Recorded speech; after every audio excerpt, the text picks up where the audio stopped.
All right, well, joining me now is Hatem Bazian. He is a senior lecturer at University of California, Berkeley. Good to have you on the program with us. How successful do you think this coalition government will likely be, and what do you think they can even achieve with their goals being so far apart? Well, as the report indicate, we're having a very thin majority government of one vote, 61 seats.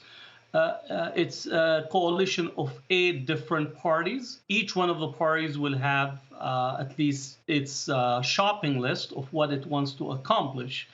And I think in particular in here, the United Arab list led by Mansour Abbas, I think he's looking for 2 particular things: the Khamenet's law, which is the law that Israel uses to demolish and confiscate some of the properties inside the Green Line, which separates 67 from 48. And the second that he wanted is the agreement to recognize the Bedouin villages that are unrecognized by the Israeli government, thus constantly being shifted from one place to the other. So these are the 2 elements that Mansour Abbas from the United List is seeking for.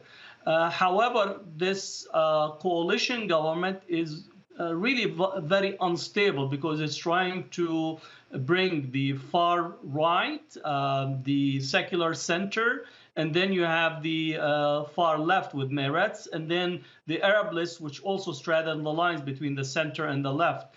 So it's going to be a very tenuous coalition that was brought together in order to really shift and push Netanyahu out. And we have to wait and see whether the Knesset actually is going to be able to have a meeting and to cast a vote of confidence in this new government that has been arrived at. So if this new government is sworn in, what does this all mean then for Israel and its relationship with Palestinians? Does it just mean that it will stay status quo, nothing is going to change? Well, I think in relations to both Gaza and the West Bank, the status quo will continue. However, I think this is a realization that inside Israel, that the 21, possibly up to 24% of the Palestinian population in Israel that are citizen no longer can be kept out of the political math and the political game. And I think in here there's a realization that this is the first time that an Arab political party is needed to form a government. And I don't think this would be the last, rather it's at the beginning, and which would result both in an adjustment to the treatment of the Arab population in the 48 area, the Palestinian Arab, and it might have, as we move forward in this political period, it might have ramification on the West Bank, on Jerusalem, and then maybe at the end toward Gaza. So we'll have to wait and see how the government unfolds and how it governs.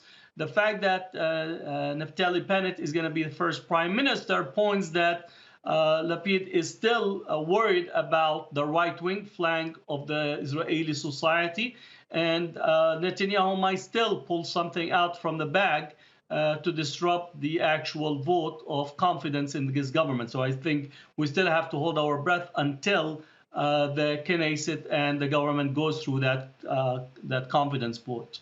Right, it's not a done deal yet. What does this all mean for Netanyahu if he is removed from power? What does his future look like?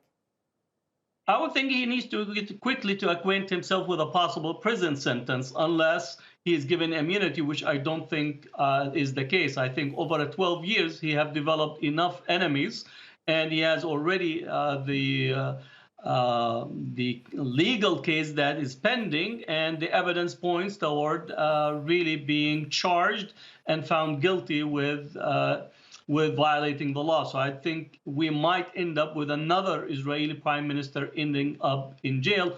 Olmert, if you remember, was the prime minister, likewise ended up in jail after finishing his tenure in the premiership. All right, we'll leave it there. Hatem Bazian joining us from Berkeley in California. Thank you.